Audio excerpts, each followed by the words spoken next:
this new model right here might be the best they've ever made in this series. Hey everybody, Josh the RV Nerd of Bish's RV down here at Rockwood today at your request. You folks said, hey, we saw that they were retiring the 2516 and coming out this new 2523. Can you get your hands on it? I made arrangements and I am so glad you asked for this. This is awesome. It is in 25 feet, 11 inches. So in 26 feet, they have given us an amazing amount of solid surface countertop space for a theater seat or a hide-a-bed, dining bar arrangements instead of a traditional dinette, which I personally really like. And in a small RV like this for only 2 people, I think that works fine. They still have a true queen bed slide. They also now have combo washer dryer prep with a rear bath ensuite that is all wrapped up in 26 feet. Holding tank heat pads, better tires, better suspension, larger propane tanks, ability to have dual air in a 26-foot camper, 300-pound rated accessory hitch, 1,800-watt inverter, dual composite walls, all aluminum welded cage aluminum structure. I'm just vomiting all kinds of facts about this thing because it is one of the most feature-rich, smallish kind of trailers I've seen. By European standards, this is a monster. By American standards, this is a pretty modest size right here. You know, the 200 watt, solar package, of course, is there. You could double that very easily. We have holding tank heat pads. The fact, though, is what they did is they took their signature series front kitchen and mashed it up with a slightly smaller mini Lite back end. And frankly, I think I like it better than its bigger, far more expensive sister. For me, this might be the #1 surprise breakout star of the year. I think this is awesome, and I would love to hear what you have to say as we go. So basically, starting from like the bedroom door, looking forward to help you get your bearings, the front end of this is going to look very similar to the 8263 MBR, and that's in the Rockwood signature. That's 2 layers above this. And don't get me wrong, they have some extra equipment, but that is heavier and a significant chunk more expensive. And frankly, there's very little that RV does that this one doesn't do the same or better for less weight and less money. And I'm not trying to kill the other floor plan, but I'd be very hard pressed to pass on this and go with that. Don't get me wrong, signatures are swanky, but this thing is really good. Now, one of the things I wanted to do here is I like to kind of give you a view of the entertainment center, and at a glance, it kind of looks like if somebody's sitting over there at the dining area that they're going to be in the way. And I think I can help simulate this a little bit. So I'm a decent sized dude. And if I was going to be just a stupid jerk about it, yeah, I could be annoying. I could get in the way of the TV. But generally sitting here, I don't think I am. I could belly up to the bar a little bit more, but it's not bad. The other thing that I like about this, which is all solid surface, by the way, also, solid surface countertop is not stone. It's actually a really high density plastic. I still don't recommend putting super hot stuff directly on this. Get a hot pad under it, cutting board, something, okay? Don't ruin your nice shiny thing. But if you're sitting here and someone comes over to serve you something, like you can have a lot going on. You could have guests over here. You could have somebody sitting over there. You could have interactions. You can set down the nacho chip Doritos or whatever and not interfere with any of this, or we can kind of just sit here and be social. Now, it's certainly not a space made for sitting down and playing a 4-person board game or hand of cards, but this is a camper that is really made for 1 or 2 people, and if they have guests, then at the end of the night, like a good neighbor, stay over there. Now, sliding back over here, I left the chair where I had it. So this is after I scooted out to get out of the way. And what I kind of like about this is it sort of showed to me that even if someone's using these chairs, they really don't get in the way of the entry door, which I thought was pretty cool. Now you've got oh my gosh, you have, I like to say, about an acre of countertop space here. And notice, because of the really smart placement of the oven, they did not need to go with a level change. They didn't have to put a seam in the countertop. It's all just one level, which I know a lot of people like. I'm okay with some counter level exchanges, but this is the most useful. You have the most flat, horizontal space to go crazy in this thing with all kinds of prep area. Now, your power outlets on a side wall, they can't really do because it's an 1.5-inch thick laminated wall. Not to have a fully recessed receptacle, but the front wall, they can get away with it. And you can see where they put those outlets. Now, most of the outlets in the RV are not just inverter prepped. They actually are wired to the factory standard 1800 watt inverter. So if you have to do a Walmart overnight with no additional equipment on this RV, like you could run a coffee maker or something, you know, if you needed to.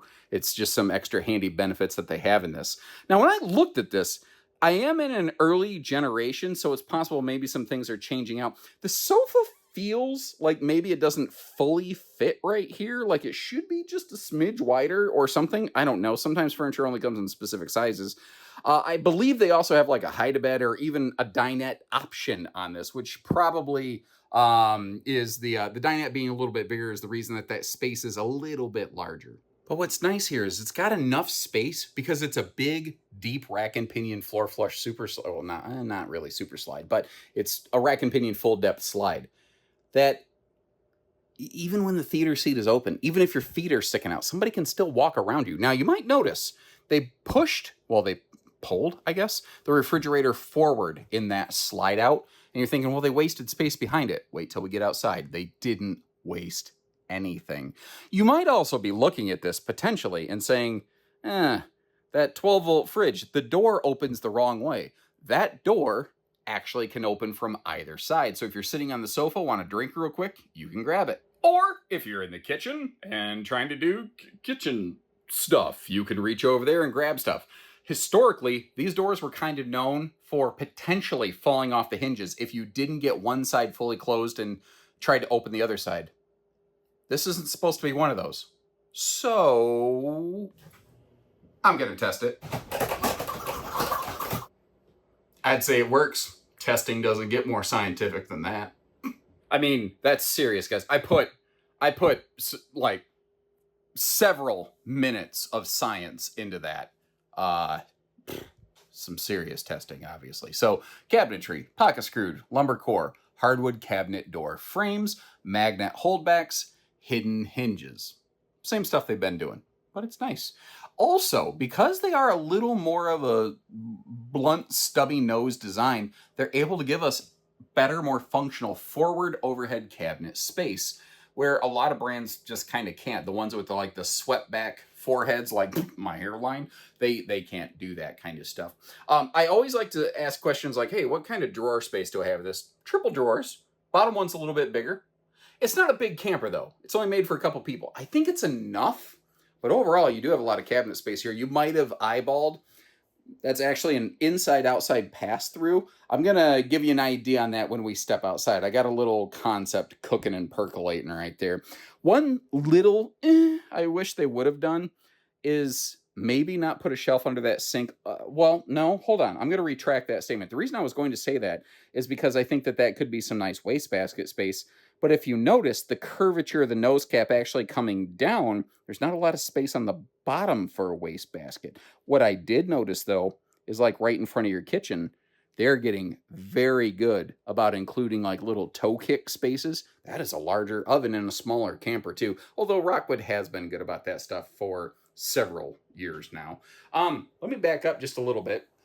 You might have guessed, but I didn't point out the fact that TV can pivot. So, you know, it from the right-hand theater seat where I sat down initially, it wasn't a perfect direct view, but you can pretty much solve for that. I do appreciate the shade in the entry door over here. Also down below, you might notice this big black bracket right next to the entry door on the right-hand side. That's a gas strut. This is an easy lift and lower system. In Rockwood and Flagstaff products, whenever you get a triple or quadruple step, you always get the little lift assist strut so you don't have to throw out your arm or shoulder or I don't know, whatever. Now this right here is one of the few things I was a little disappointed with. When I opened this, I was expecting to have the capacity to potentially hang some stuff in there, which they do. You can see the little hanging rack things. It's also where your control panel is located, by the way, out of the way. But it's a lot of big, empty, open, tall space. Could be a decent spot for like a broom or something like that.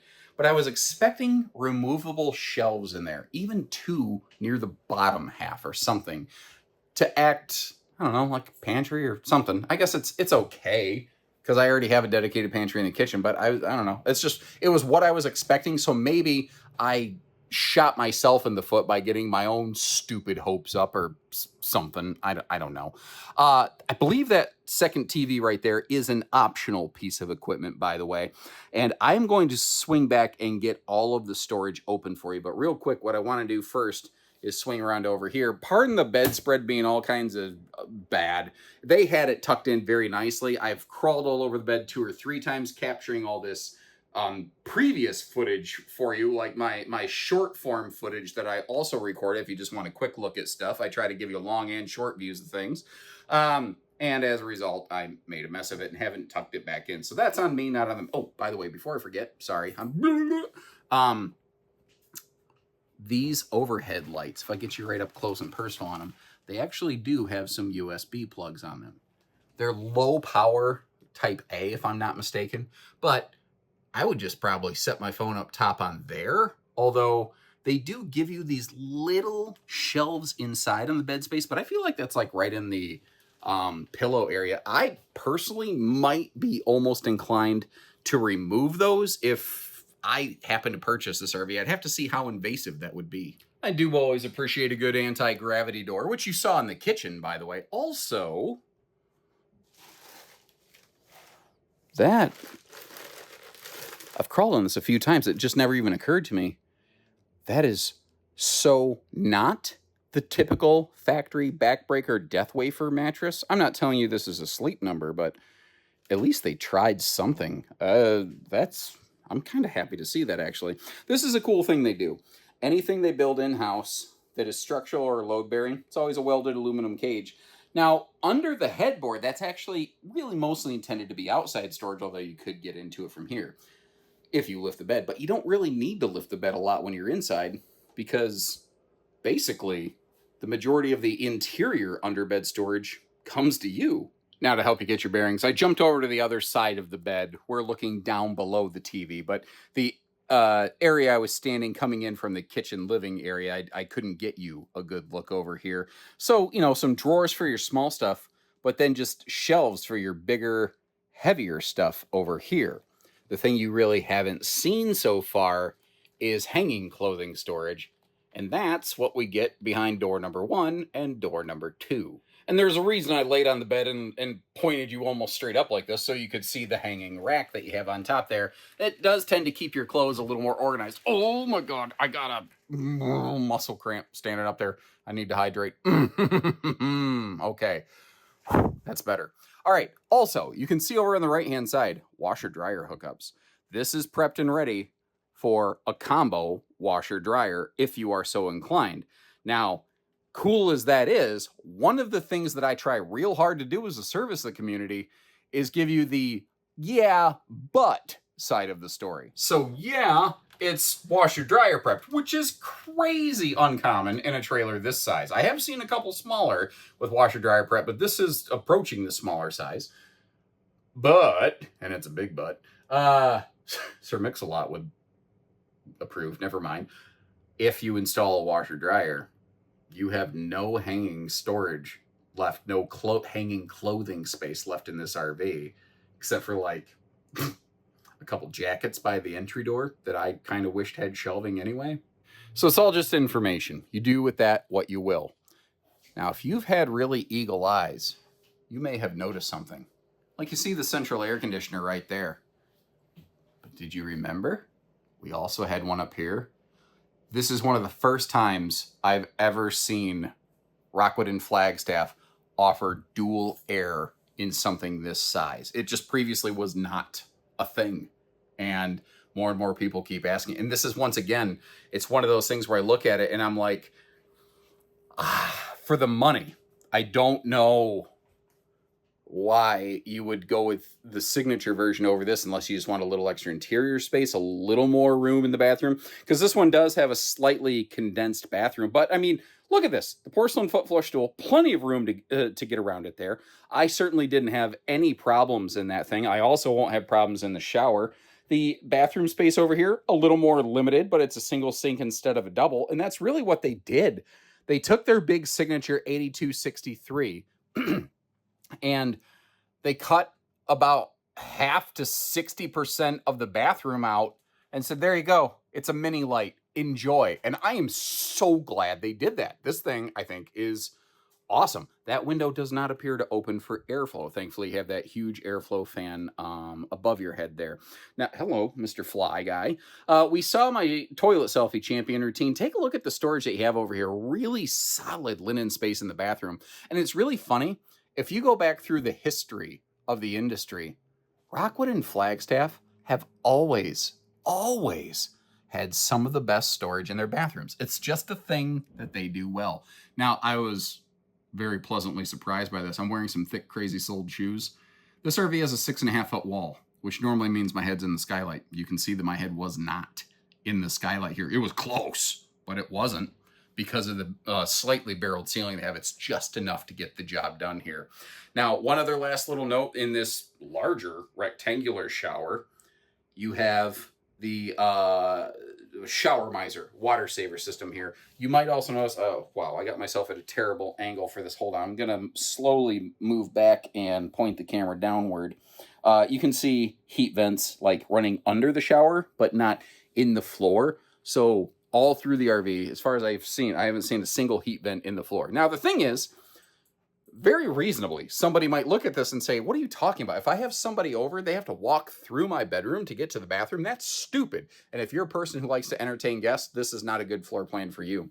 But if your policy is like a good neighbor, stay over there, this is your camper all day long. One of the downsides of this floor plan, though, is to just state it. The traveling access on it basically sucks.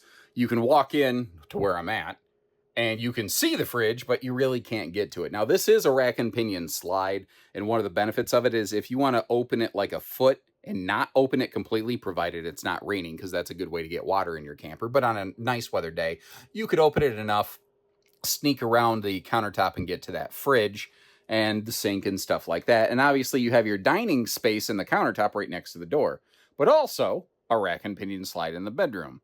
And traditionally, rack and pinion slides are not slides that you should occupy while they're closed. And with that big closet, which is also washer dryer prep that we saw, it could potentially limit some of your foot space. And I don't want you to put your foot through that thing. So just hope you appreciate that I'll show you the good with the bad and let you decide if it's the right one for you or not. Personally, I don't care about travel access a lot, but I don't tow a camper far. So it's not as critical for me. I know some people go a long ways.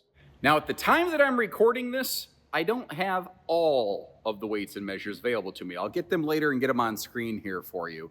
But I'm going to estimate that this is, just based on experience, that this is going to have somewhere between 700 to 750-ish pounds of empty hitch weight on the front.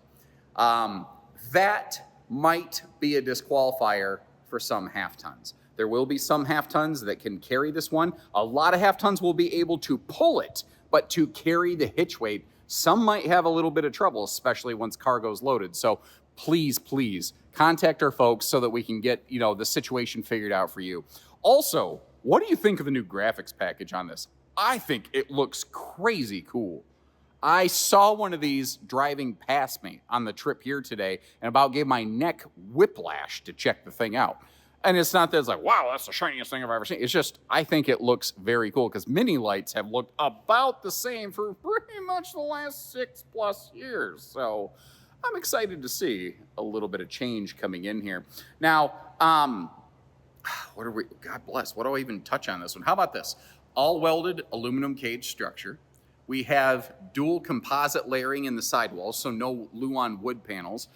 All of the structure in this is a welded aluminum cage. The only thing that's not laminated is the floor structure, which is a 5/8 tongue and groove plywood on top of aluminum, which is the way that you want like a luxury fifth wheel to be made for long-term use and ownership on a trailer that has a gross vehicle weight less than 7,800 pounds and 26 foot total. This thing is freaking strong, dude. Push button power stabilizers front and back to make life easy. Also, 50% larger. 30-pound propane. What is that sound? It sounds like somebody's rolling a bowling ball above my head. There must be a second layer to this building. I don't know about it. I don't know. The underbelly's enclosed. It does have holding tank heat pads that are thermostatic. I do recommend turning them off when you're not using them, but theoretically, if you don't, it won't hurt anything. It does seem like, because of the location of the front window and the furnace and some stuff like that, the awning feels a little skimped, but overall, I think it has enough space where, you know, behind the entry door, you have room for a picnic table and whatnot. I think you'd be good. I haven't seen or heard a lot of this new entry handle that we're looking at here. It basically just looks like somebody else's version of that MORryde safety rail system, and I'm sure it's fine. It felt pretty solid when I opened it. I don't think that's going to be a big problem area for people. We have Goodyear tires with balancing beads, which is interesting. Rockwood's one of the only ones I've seen do that. They also are factory standard with tire pressure monitoring and a torsion suspension system. Most travel trailers ride on a leaf spring system, if you're not familiar with this. And a leaf spring is okay. It's okay. That's about the most I can say about it. This is a system that I personally feel is significantly better for higher mileage use. It handles bumps and jumps on the highways better, in my opinion, and it tracks better behind your vehicle, in my experience, towing a lot of different things. We do have outside TV hookups. They are still ready for a griddle, a little prep table or something on the side. You see that big black line hanging off the side of it, but they are no longer factory standard, so keep that in mind as you're shopping. The water heater, though, still a gas and electric, which very few manufacturers offer. So I think that's one of the things that some more traditionalists are pretty excited about when it comes to the Rockwood and Flagstaff stuff.